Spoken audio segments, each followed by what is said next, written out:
What's up, everybody, and welcome to another episode of Team Chat Podcast, a video game show. I'm one of your hosts, Jarrett Wilson, joined to my right by Rachel Mogan. Buongiorno. Buongiorno to you as well. How are you this fine evening? Doing wonderful. It's been a while. It's been a little bit. It's been a little bit. Well, I mean, we did the Silk Song stream a couple weeks ago, but even then, that's been a couple weeks ago. And then so it's been a long ass time since we actually did an episode. So welcome back, everybody. We're glad to be back. Sorry for the unexpected hiatus. We were on vacation. We Actually, were on it was vacation. very much expected. It was that part We were was on expected. vacation. The length of that one episode, I had it like in the can for like 2 weeks trying to get it edited because, like I said, I've been trying to switch around editing software because Adobe decided to be dumb and catch me using my student I can't believe account. I had it for years. After all this time. I have literally been using it for like 10 years. That's really and they have funny. not done anything with it. And now all of a sudden they're like, nope, you can't. We don't want you to have this anymore, and you have to pay us $80 a month as opposed to $30. $80 a month. And I was like, what a scam! While I do love your products, I'm not using them enough anymore to justify that cost. So that took a little bit of time to find some new things and software, but then too, life has just been busy. We did go on vacation, which was wonderful and very fun. But also, you've had a lot of like travel family stuff going on. So it's just been your busy. Your youngest sister just graduated. She graduated. She's a college graduate in forensic science. Incredible. I know. Never would have guessed that for her. I can't wait to see her. We don't live in the same state, but someday I'm going to see her rolling down the highway in one of those crime scene CSI SUVs. Oh yeah. That you I don't know if she'll ever if she'll actually be like an on the field forensics or just like in the lab. I feel like more of the lab, but I think she already has an internship set up for this summer with one of the Oklahoma State forensic boards or something like that. So she's already like making the moves. Dang, really? Wow, internship and literally straight after graduating. Good for her. And she literally like fell into this line of work because she loves CSI and CIS, all those shows. I was just gonna say she loves murder scenes. I mean, she just loves those like those like investigative shows, and always the forensics are a big part of it, and that just caught her attention. She went for it. Well, good for her. Which is crazy because like up until then, which is what I only say I did not guess this would be what she was going into because outside of this, she is a theater kid. Yeah, and she's really, really into K-pop. Yes. Those are the things that I know about That's what you know about Lydia? Yeah. Well, there you go. Lydia in a nutshell. But yeah, so no, that's super cool. All that stuff going on. So congratulations, Lydia. And yeah, been a lot happening. But we're excited to be back behind the mics talking about video games, the ones we love, the ones we hate, and everything in between. And you can listen to us do that on podcast services around the World Wide Web, such as Apple Podcasts, Amazon Music, Spotify, and others. You can also watch a video version of each episode over on our YouTube channel. And links for all that are in the description below, as well as you can find links to our social media and our Discord server where we have a lot of great conversation when we're not here recording the show. And quite honestly, we are more active on the Discord than any of the other social media. That's just for that good old SEO business. But the good stuff is on Discord. So if you want to hang out with us there, I would suggest joining up for that. Again, link is in the description below, along with a link for our merch store, as well as our Patreon, where you can go to patreon.com/teamchatpodcast. And for as little as $1 a month, you can support the show. And in return, we'll give you cool perks like getting the episodes early before their general weekly release and access to a private channel on our Discord server, the Rogues Gallery, as well as a patron-exclusive show, Team Chit Chat. That is just Mogan and I shooting the shit before we get rolling here on the show, talking about the things happening in our lives and other interesting topics that we just want to talk about. So, little extra special gift that we give to our patrons. But if you can't support us over on there, that's no big deal at all. But oh my goodness, I've been doing this. We fell out of this for so long. I forgot to read the list of cool people who do support us over on Patreon. Allison H, Fuchsia, Ark, Brandon W, Bro Mogan, Ace Jokai, Erica L, Michael B, Michael S, Snooty Boots, Susan M, and Zach S. And they have supported us over there on patreon.com, which you can also join them in doing. But if you can't do that, you support the show for free for telling your friends, writing us reviews, subscribing you're ever listening to, or watch the show. All that is great and good and gets the good word of Team Chat Podcast out there to the masses. And for each and every single one of our viewers, listeners, patrons alike, heart emoji. She was waiting for it. She was getting ready. XOXO. Smooches. We are super appreciative and grateful that you're here. Did I tell you about all this? This would have been never mind. What? No, now I have to know. I'll save it for a team post chat. Okay. A little teaser there. It was mostly just about birds. Yeah. We've been super into birds. I mean, yes. When we were on the vacation, Mogan and I went to Dauphin Island, met some friends and stuff like that. And they have a bird sanctuary there that we are both avid birders. Huge fans of both the birds, creatures, and the board game Wingspan. And so while we were on this trip, one of our friends shared us the Merlin Bird ID app. And my God, this is incredible. You can literally just turn on your microphone, it creates a recording and will identify birds by their call and show you what it's hearing in the surrounding vicinity. Incredible Been using it like stuff. crazy. Seeing some like it was popping off the other morning. I had like 12 birds in my backyard. So a lot of the birds that you had in your backyard, I went to walk at. No, this isn't the episode. It's fine. It's not the episode. This is what the people want. Basically, over the weekend, I went to go walk at the not technically the Lady Bird Johnson Wildflower Center, but you know that tail end of the green belt that's also over there. I went walking over there. I did not get a good look at it, but for the first time in my life, I finally saw a painted bunting. Ooh. I just saw it fly past me, and I was like, I know that was a painted bunting, so that was really exciting. That is cool. But then I also got to see that magnolia warbler up close. That was good. Giving itself a little preening, so it was all puffed up and cute. And I love when they get all puffy like that. I saw another really, really yellow bird that I can't remember the name of right now, and it was awesome. And then I looked it up, and it was like a rare bird. Oh, rare bird. Ooh. Yeah. Ooh. Anyways, and I heard many white-eyed vireos and blue-gray gnatcatchers.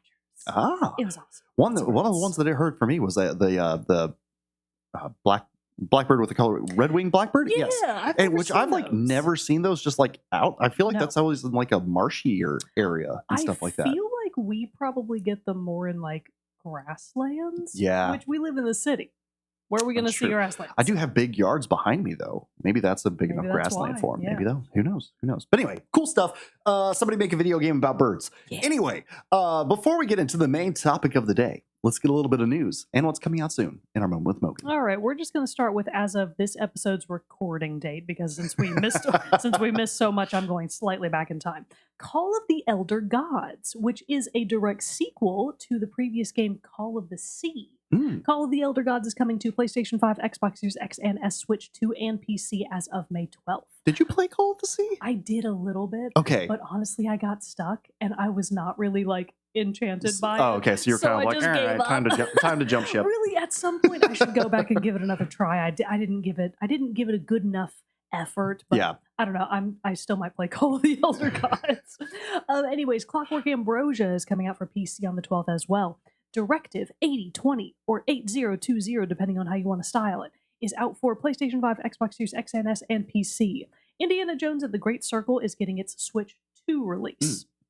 Very cool. Outbound is coming out for PlayStation 5, Switch 2, and Switch on the 14th. Sectori is coming out for the Switch 2 on the 14th as well. So is Subnautica 2 Early Access coming to Xbox Series X and S and PC.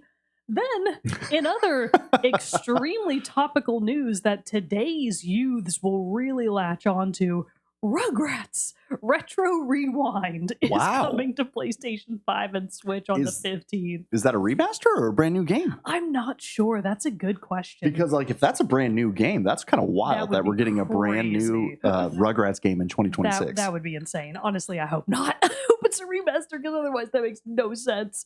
Can you imagine being a video game studio and having to waste your development time on Rugrats Retro Rewind? Just knowing there's not going to be an audience for this. You're just coding away. I could be wrong. It might be an awesome game. If you're the 1 to 3 Rugrats Retro Rewind fans out there, let me know. Summer House, all one word, is out on the 15th as well for PlayStation 5, Xbox Series X and S, and Switch. Excuse me, and Switch. On the PC not Switch. PC.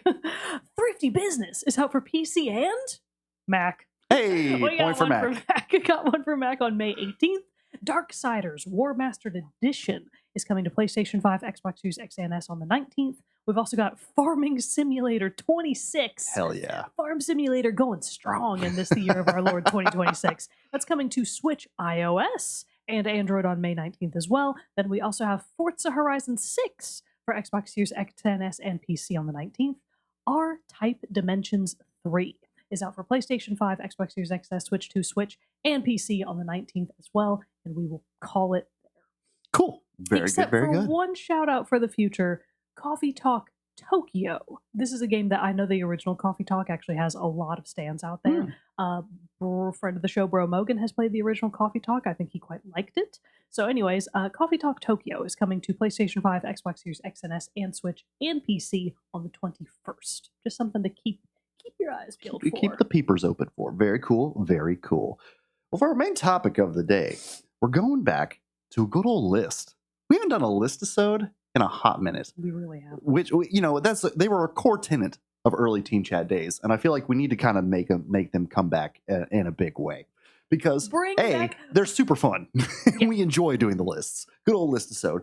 And also B, it's harder to play games. And also C, the idea of bringing back list-isodes is actually very much in line with today's topic. It is, because today's topic, suggested by friend of the show and patron Ark, is what are some things that we hope the video game industry would bring back? So we're bringing back the old, just like we want the video games industry to. Exactly. And also, this is kind of a broad topic in terms of it can either be stuff that is industry-wide, or it can be industry, mechanic, even developer-specific. A couple of mine are very developer-specific. You saying that?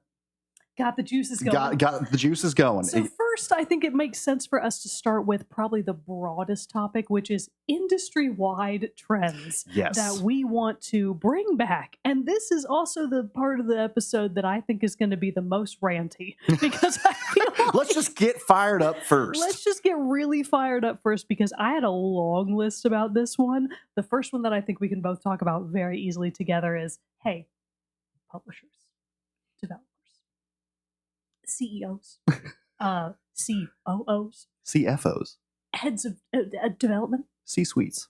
What if? Let's just blue sky think about it here, right? Cool. We're blue sky ideation. Okay. What if video games released and they were done? What if they were done? super funny. Third item on my list, joke answer, complete games at release. No, that's a real answer. But you're right. It's a real answer. True. It is, because, I was saying joke answer just because, well, duh, that's the obvious pick. But it's such an obvious pick. It is such a thing now that games just aren't done. And also, I want to clarify, when I say done, I don't mean releases with a giant day one patch. Or releases that are early access that are out for a year or more. But they're not done. No. I am tired of all of that. I am tired of early access games that are early access for years at a time. And I am tired of video games launching and being broke as shit because they're not done, even with the giant day one patch. Yeah, because that sometimes causes more problems that then they have to patch and all this other stuff. Yeah. I mean, every time it happens anew recently, obviously whatever developer or publisher is responsible gets a little bit of hate, but not nearly as much. Like, if you tried to do this shit 15 years ago, yeah, that would not fly. Your game would have failed. Yes. Like, your game just would have failed because no one would have bought it and played it. Yeah. So it's just insane that, considering the investment and the scale of video game teams these days, that anyone is still pushing games out the door unfucking finished. Well, because it's just the whole mindset of the live service economy of what games have quasi become, and the majority of what games have become is because they're just like, oh, we can fix that down the line. It's like you have a priority list of the things, this is what we need to do to hit launch, and then here's the things that follow after. And it's just wild that very core parts of games can be trapped in the what comes after. I need to adjust my chair because my left arm is getting constrained by the desk and it needs to be free. Anyway, but yeah, so it's just kind of like that has become a side effect of this. I mean, it is still killing games. Look at High Guard. That game was not ready to go, but they had to get it out the door because it was just like, this is the time we have to get it out to hit our like investor, financial goals, blah, blah, blah, blah, blah. That game was not ready. That game was very half-baked. And even though I didn't really see the bright future of it, but one of the few games that I played, I was like, man, this is a mishmash of too many things. But that game died 3 weeks later. And I don't think it's quite the same scale of unfinished, but I think a lot of people might say similar critiques about Marathon. I actually haven't heard much discourse about Marathon now that it came out. Maybe it's just not a fun game. It might be finished. Maybe it's just not fun. It's hard as fuck and punishing. Is it? I tried the beta, and because back in the day I played I had a demo disc that had again, a thing that would be really cool for people to come back with Oh, is a demo discs. discs Oh my God, that you're were so just right. literally Put like a pin in that. collection They of used to be able to get games that you them. could just play like 1 to 2 levels of. Do you remember that you would get them as like promos at Pizza Hut? Oh yeah. Yes, Or like, so or awesome. my dad had a friend who like sold some computer stuff at, and everything. So he would sometimes give us some various things that he was like, well, here it is. So like, I remember having this one, like literally 3 CD thing that was just games or smaller or full smaller games. It was so fun going and playing those. And I remember playing the original marathon on those. It was like the first 1 to 2 missions. So this is like pre Halo Bungie and stuff like that. And I That's remember hard to being like, think oh, about. this is so cool, like a little first person shooter. I was like, this is fun. So then when I heard marathons coming back, I was like, oh, fuck, this is going to be really cool. But then it's a completely different thing. And it's, it doesn't even really look or seem to have the same feel of the original, but I think it does in some way carry on, but I'm not 100% sure. Mm, But no, so I tried the beta wanting to be like, hell yeah, let's go. That game is hard as fuck. damn. Because that, I mean, that really. it's an extraction shooter, Yeah. which, those are supposed to be hard. But I was just like, yeah, no, I don't see myself wanting to spend a lot of time in I this. guess I kind of forgot that it was an extraction shooter. Now I'm thinking about those hundreds of hours I put into Valorant, and I'm like, wait a second. Well, now I'm interested again. Hey, Valorant was a little different because that at least had the like quick rounds and matches and stuff like Yes. that. These extraction shooters, and it's kind of like what I talked about. Eventually, why I fell off of games like Helldivers and stuff like that is because you have to set aside 40 plus minutes Too for a long. mission, and I'm Yeah. sorry, I don't like. I have that time every once in a while, and to be able to be the game that I need to come back to because I need to be on that grind and stuff like that to get all this stuff. I don't have No, the time for it's that. gonna be a pass. Yeah, it's going to be a pass from me. Well, there were a bunch of other industry specific complaints that I also had on top of that. Well, but see so that kind of though branches into because a little bit transitions into one of mine of the complete games. Actually, another great example of this. As much as I don't want to shit on it a little bit, Civ 7. Oh, what's Because the trouble there? It's not so much a thing that I need them to go back, but just talking about unreleased games, a little bit more on that, Oh. or unfinished games, because they took a big swing with Civ and followed the humankind formula of letting you pick a different Civ at each age transition and Right, stuff like right. that, going away from the standard Civ practice of you are one Civ from the beginning of time to the end of time.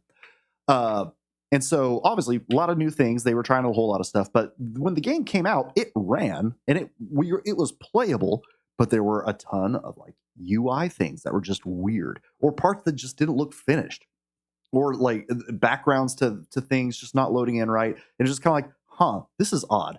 And they did slowly fix those things over time through patches. But now here we are, like a little past a year of the game being out, and they're about to have their test of time update, which is bringing in the original Civ playthrough style. They're still going to have it where you can do it both ways, but it's like, okay, here's Civ how you used to enjoy it in the Civ 7 way. And it's just like, granted, I'm glad we are at a time where you can, the double-edged sword to this is like, I am glad that they have that ability to do these after launch patches and stuff like that, or else true, maybe Civ 7 would have been a dead game.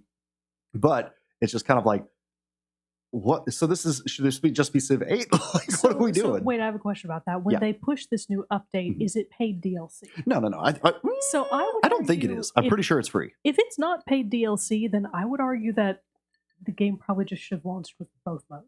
Yeah, no, it should have. Yeah, It probably should have. I feel like that still falls. But I feel like this is a pivot from people being like, oh, this isn't the Civ we like, and they're like, oh, fuck, like, and going back. And so it's just kind of an interesting thing of just like, yeah, just if you were going to, I would almost prefer that, like, if you were going to stick with this and go this new approach, commit to it, Yeah. and then go back on Civ 8 to how it was. Be like, whoopsies, we learned our lesson. Everyone will be so grateful. Your game will sell Exactly, incredibly. Man, It's the old new Firaxis. Coke. Firaxis, come on now, give me a call. I got ideas. Oh boy. But that transitions then into one of my other things that I wish we would go back to, we would bring back, and that is no longer requiring a constant online Yes, connection to play single player or non-multiplayer games or non-online games at all. You just have to have the internet connection so that it can ping the license or ping to make sure there's not an update. And it's just like,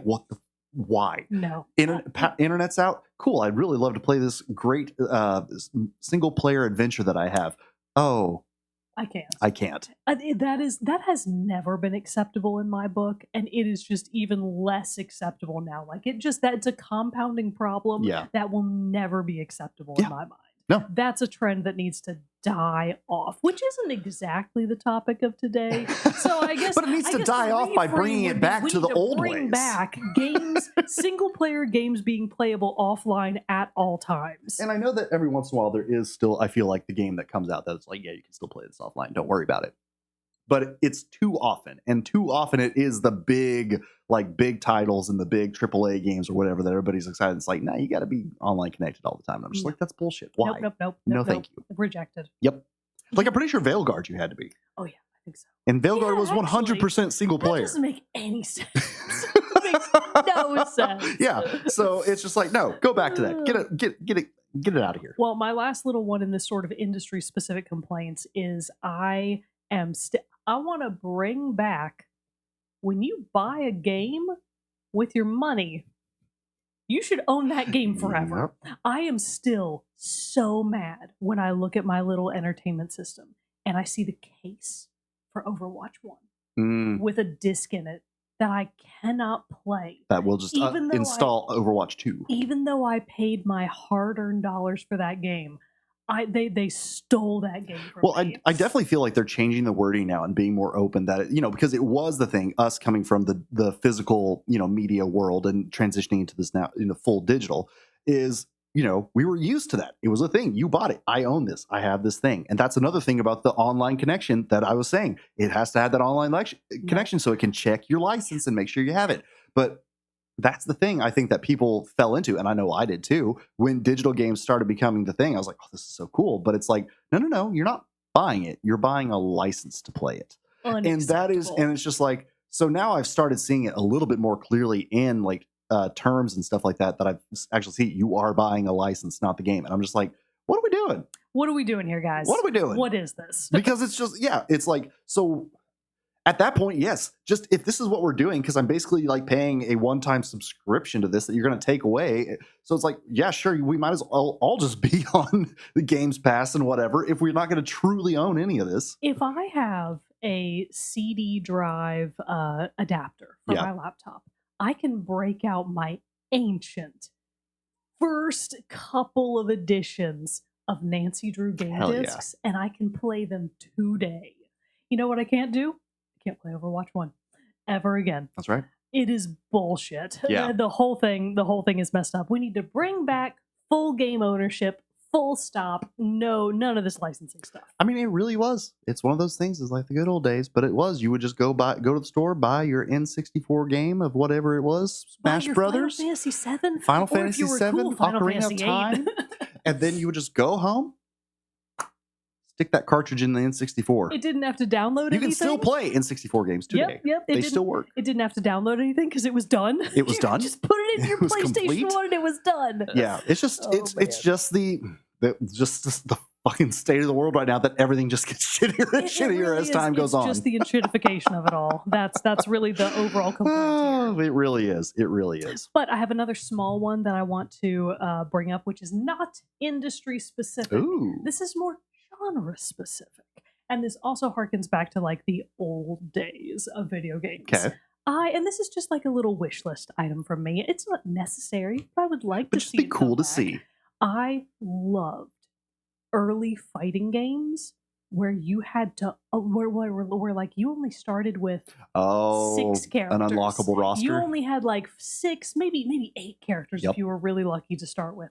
And then you had to play as those characters through arcade mode or story mode to unlock the rest of the roster. That was a feature that I loved from video games that I would love to see come back. That would be nice. The trouble is that it has been replaced by season passes and DLC. And microtransactions of any kinds. Yeah. DLC, because in modern Tekken, if you want to play Anna Williams, for example, you have to either download the season pass or purchase her in post. Yeah. It's I want to be able to play Nina Williams' story. And then when I beat her story where she inevitably encounters Anna on her quest and defeats her, well, then you unlock Anna at the end. I would love to be able to do that again. It's just a nice little way, because now it's it feels like the only challenges that you really have in games kind of stuff are either self-imposed or like I'm going to do, Achievements. or achievements. Exactly. Whereas this was like literal. And I take that back. I guess there are in like some open world, more RPG style games, you can do quests that give you certain items and, and you'll get weapons, cosmetics, different stuff like that. But for the most part, yeah, that whole thing of like doing this unlocks a brand new character that represents a brand new playstyle and a separate branch of this game for you to go out and learn. It doesn't happen. Dude, I remember just playing. shell out the $8. I remember, I want to also be specific here. What I mean by unlockable roster, I lost a light. Whoa, we did lose a Help. light. Oh no! Was. Oh, okay. Weird. Okay, I guess it just weirdly didn't- got unplugged. Weird. Okay, Whatever. Anyways, I remember how delighted I was because not only did you only have a select roster to start with, the rest of the roster was not obvious. Like Yeah. it wasn't like you had a huge view of all these grayed out silhouettes so that you could kind of know who was coming. You had no idea who was coming. So when you're playing Tekken 2 for the first time and you suddenly unlock Li Xiaolon, you're like, who the fuck is this guy? And it's awesome. It's a that would be cool. surprise. Yeah, because now it's like look at it with Marvel Rivals. You get the whole like 32 character roster to pick from, and then and honestly too, at that point it's overwhelming because Yes. I'm never Oh going to my play God, all there's those so many characters, No. and kind of that thing. So it's kind of like it allows you to find that one, and then and have things to branch out to. But that's the kind of thing is that the hidden mystery, the hidden reward. It also gives you a lot of incentive to try all of the characters. Yeah. Because if you're wondering who's going to unlock the next thing, you're more incentivized to actually go out and try. I mean, honestly, Panda, for example. oh god, Panda. Oh Panda. boy. Yeah, but that's a fair statement. As someone who's more recently got into fighting games, I pick my one, and I find the one that I'm good with, and I'm like, cool, I'm just going to stick with this And then because you there never is play there anyone is else no again. incentive unless I see somebody who's like, okay, they the certain move set or whatever has raised my interest. But yeah, no, it's not. It does take away from the fun. Another kind of niche one that I have. What is going on? There we go. I got it. That's not like what the stage chart. Anywho, but another one that I had that's kind of niche, another thing that would be fun to bring back, because the last game that I honestly remember doing anything with this, and I'll be interested to see if an upcoming game from the same company will do it, is Red Dead Redemption 2 with goodies or some kind of collectible merch, some little goodie guidebook or whatever in the actual game case. Yes. Oh, Like back in the day, man. you used to get at least a manual or something, but like Red Dead 2 has an unfoldable map of Ooh, the I love West and that. everything like that you can look at. I want to say another game did too. Maybe I'm thinking of Grand Theft Auto 5. Maybe it also did as well. So I'm curious to see if Grand Theft Auto 6 That would will be include awesome. that if in physical versions. But still, like I remember getting from Last of Us when I bought the very first Last of Us game. It had some Naughty Dog stickers in it and stuff like that. Neat. But you're just like, oh, cool, little goodie. That's fun. Like just a little extra something. But now you open When a you game and it's said- just empty with the cartridge and/or disc. When you first started saying goodies, I was like, where the fuck is he going with this? Because I did not understand what you were talking I mean, about. I'm saying not like. Sorry, I guess I was kind of leading Goodies. into it more, seeming from the bend of like a collector's edition or something like Right. that, which does have some of those things. But it's like I don't know. I just feel like you would get the old game box, like the '90s, like big rectangular game box, and it had stuff in it other than Yeah. just the game. And it's just more little things that you would get to be like, hey, look, I enjoy this game. I love this game, and I get to have this other little bit. Yeah, that's pretty awesome. And it's something that I would love to see come back. They're never going to do it because you have to pay money for stuff like that. Oh yeah, and that's But what I it would mean. be Like that's nice. never going to happen again. Yeah. But that because now again, you get it as either a DLC It's exclusively relegated or to something like collector's that, editions. or it's just all digital now. Like you go online to read the I don't user wanna manual and do stuff like that. Because like even those books, like I mean, like do I have it right here? I don't think I do. Oh wait, I might. Let me look. Because like I know it's a game that like it's a game that like quasi required more of one. But this is the book that came with Civ 3. Holy crap! It's a it's a- novel. It's a tome oh my of how to play this God. game, like a whole chapter, units.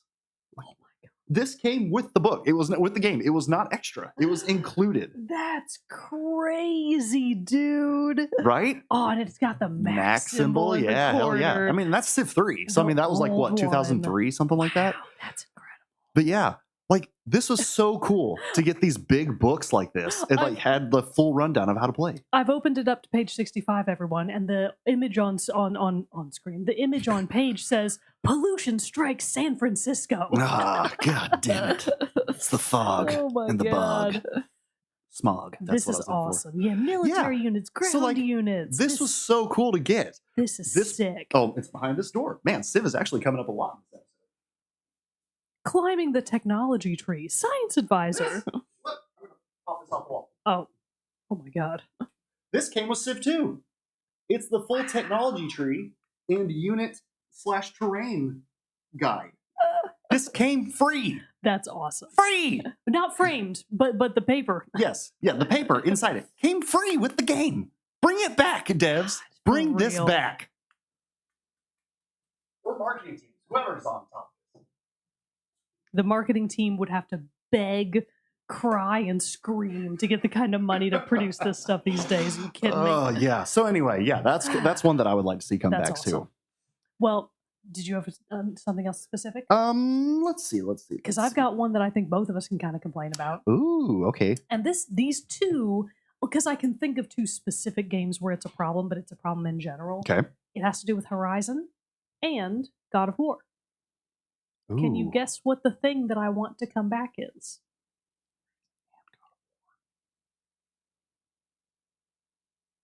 I mean, I'm going to assume something along like great characters, but I don't No. know. Absolutely not.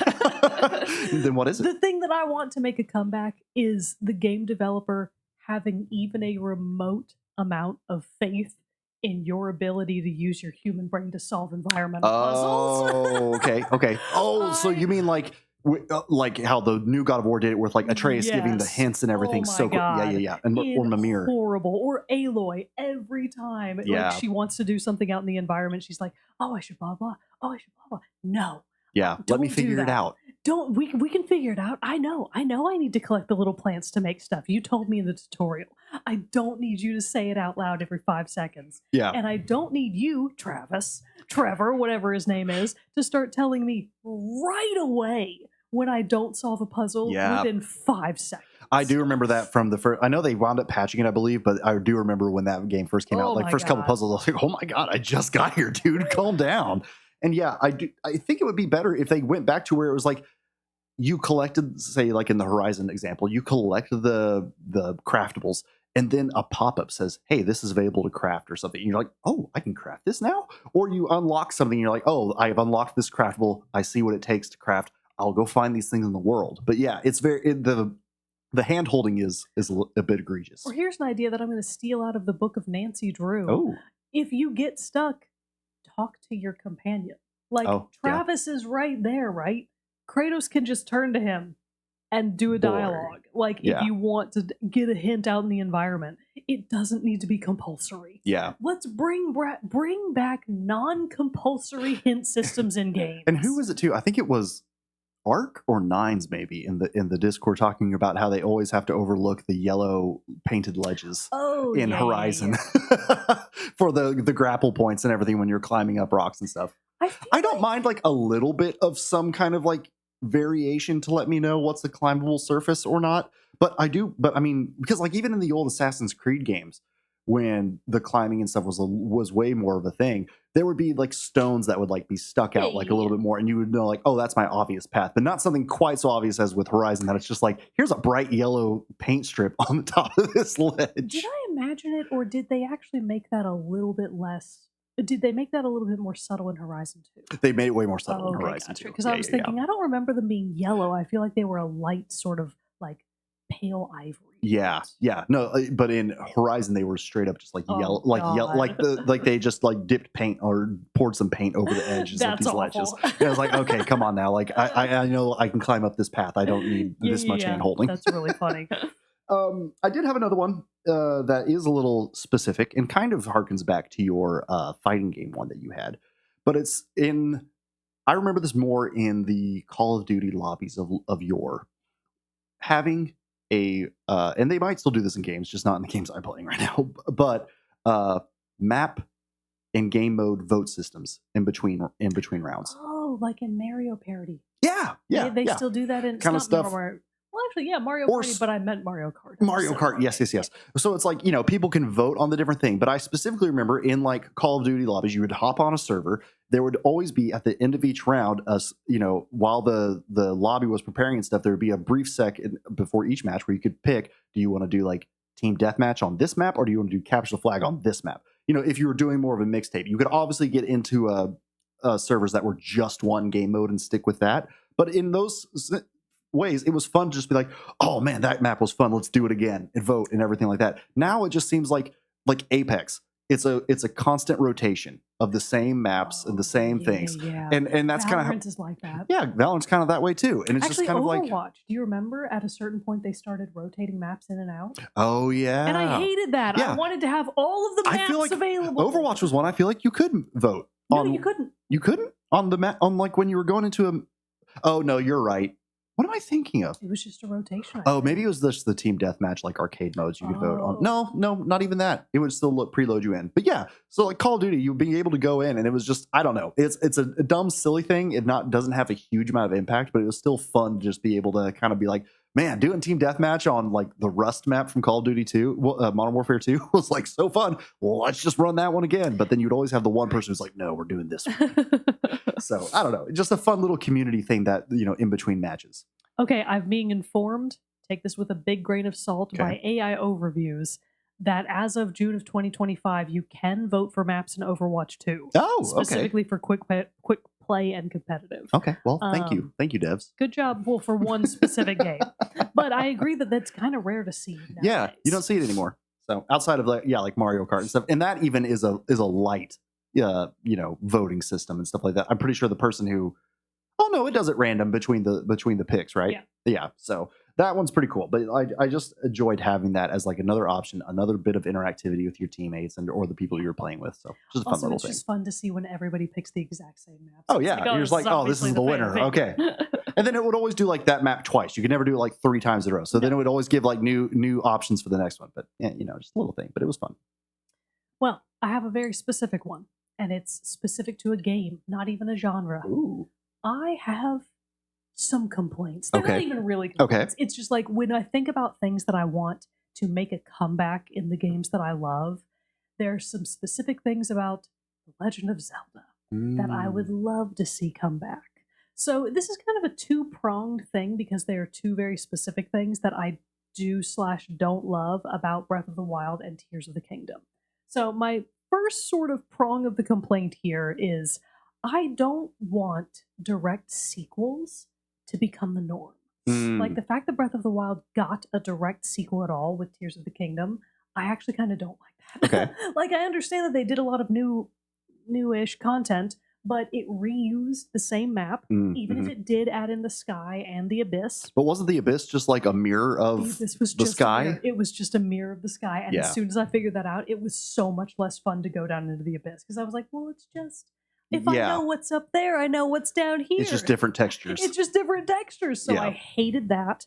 I also did not like that it's all the same. I've fucking been here before. I have been over there before. I've been over here before. All of this is stuff I already know. I know all the towns. I know almost all the NPCs because lots of them are recycled. Yeah. And I feel like with The Legend of Zelda specifically, the new NPCs and the new locations, even if they're all the same location, right? Even if it's always Hyrule Castle again, even if it's always the Lost Forest again, the Forbidden Woods, the Forbidden Forest, the Lost Woods. Even if it's always the Lost Woods again, every game has a different style, and they all do that take a little differently. Or in the case of like a Wind Waker, for example, they do it really differently, and it's really interesting to see them take those risks and make those leaps. So going forward, Tears of the Kingdom is fine. I like it just fine. I would like to not see more direct sequels. I want them to go back to the format of taking big new creative leaps with each new game that they do and just going in a totally different direction. Yeah. Like that transition from Wind Waker to Twilight Princess to Skyward Sword was like, wow, bam, bam, bam, three completely different games. And even back on like the handhelds, the transition from like the old school Legend of Zelda games to Minish Cap, for example, still really different in its own unique way. Right. And I feel like that has been really missing from the Zelda scene for technically the past 10 years, because Breath of Yeah. the Wild is more or less a 10-year-old game now. I think it is a 10-year-old game. Oh my God, is it I know, really? right? Isn't that so horrifying? But anyways, so I would love to see sequels go to the wayside and new. Sorry, I have really bad allergies right now, guys. And for new installments to really be the norm again. The More of like anthology series than more a of yes. yeah. The other side to that is listen again. I like Breath of the Wild. I like Tears of the Kingdom. I'm kind of over the full open world games, just in general. And specifically with The Legend of Zelda, I would like to see a less open world and more of a return to what most people would consider to be the traditional Legend of Zelda format with like specific, very defined dungeons. Right. I know a lot of people love the way Breath of the Wild and Tears of the Kingdom are, and they prefer that. Not everyone does. Some of us, like me, like I like a little bit of variety. Yeah. Right? If every other game does something a little bit differently, I would love that. What I'm saying is I don't want those huge open world Zelda games to be the norm now. I would like to see a return, at least in some form, to that older format, but again, in a new way, with a new style, with a new direction for the Right. game. I would like to see that make a comeback again. Hell yeah, that'd be cool. We do have one. I guess we should read for the submission from the person who gave us the idea for this topic. From Ark, they said, one of the things for me is cheat codes. Ooh, yeah. Very good one. They don't really do that for games anymore, and depending on the game, it made a lot of added fun in a single player mode, and especially on replays where you didn't want to hustle as much. Yeah, I agree with that. I do too, because I mean, especially I think back of playing like Dark Forces. That I figured out one of my friends who played that with me too, like handed me a sheet of cheat codes that he got, and it was all just like things like you could do. Like I remember, like the you would just type it in, it would be like LA jump, and you could just walk up to a ledge, and it would just like boop, put you up on top. It didn't matter what, so it just made it super easy. Awesome. Or like, of course, the infinite ammo ones and stuff like that. But yeah, Rosebud in The Sims. yeah. Everybody remembers Rosebud. What is it? Pepperoni pizza in Age of Empires would give you unlimited food or something like that's that. awesome. And there's a couple other too. Or there's one. Age of Empires actually had quite a few. There was one that would give you a Camaro with a rocket launcher as a unit. It was Awesome. hilarious. I'm pretty sure there was one that was like, maybe the code was Flying Dutchman, but it would make all of your naval ships fly. Ooh, So it was like really cool. It's really fun. But yeah, those are like harmless cheat codes. They do nothing but add a little bit of fun and joy for the player, as opposed to the cheat codes hacks of the day, which are to take advantage of a system or take advantage of the game to cause no fun for everyone else. And honestly, how do you have fun doing it? Where you're just like aimbotting. What the hell? That's not fun. No, that's the wrong kind of cheat code. But yes, the fun cheat code, that would be fun to bring back I agree for sure. with that one. Good suggestion. Ark. Very good suggestion. Let's see. Did I have any others? I think I maybe had one more. Yeah, one little quick short one. This one is one that actually is something. It's probably one of the more recent examples of what we talked about.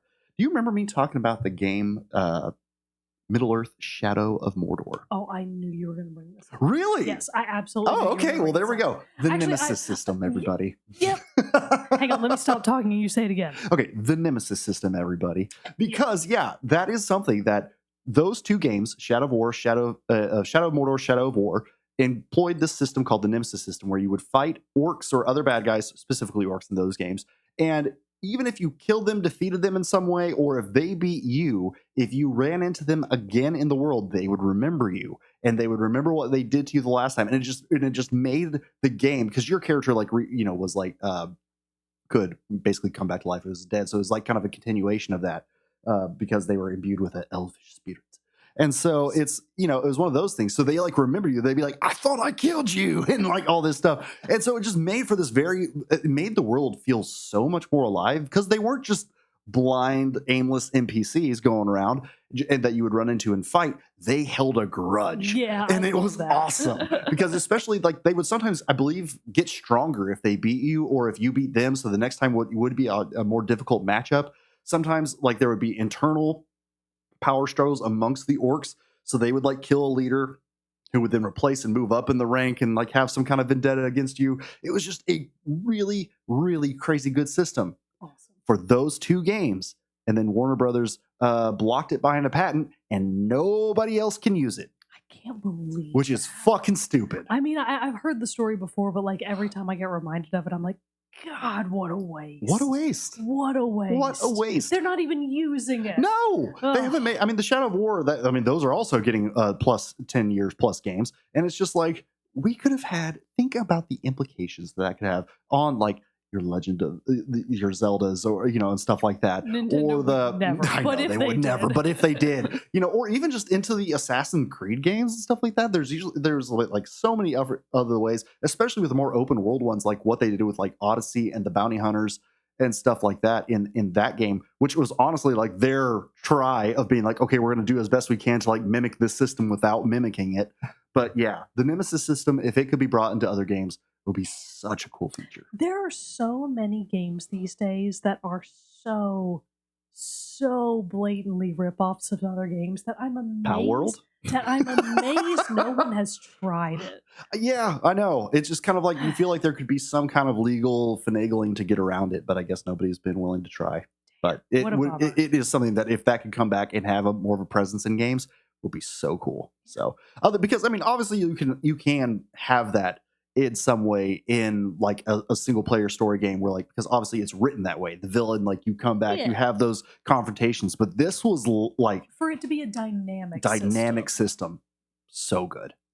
Yeah. And it's a shame that has not been brought back in some way. Maybe in another lifetime. Maybe in another Maybe lifetime. in another Chex Watch 10 years. Maybe Warner Brothers will go out of business. And then Maybe. everything will get jailbroken. And then everything will be jailbroken, and this hell we're living in will be broken. As we sip our liquor. Oh, just drowning out the pain. Anyway, do you have any more? No. I feel like we went. That was pretty good. I kind of started this. I always love these lists too because it's the exact same way. I have to struggle for my 3. I knew immediately that you were doing the Nemesis. Really? Yeah. That was the one that was jostled at the beginning of the episode when we started recording, and you said something, and I was like, "Oh, that triggers." Oh, thank That God. was I said Nemesis something system. I because know. I knew you were going to do it. Oh man! See, well, we would have got around to it eventually because you would have just been like, "Well, what about the Nemesis Yeah, system?" well, and then I would have said, hadn't "Yeah." mentioned it, I was going to break it. Oh, thank you. Okay, see, we had each other's backs on that one. We were good to go.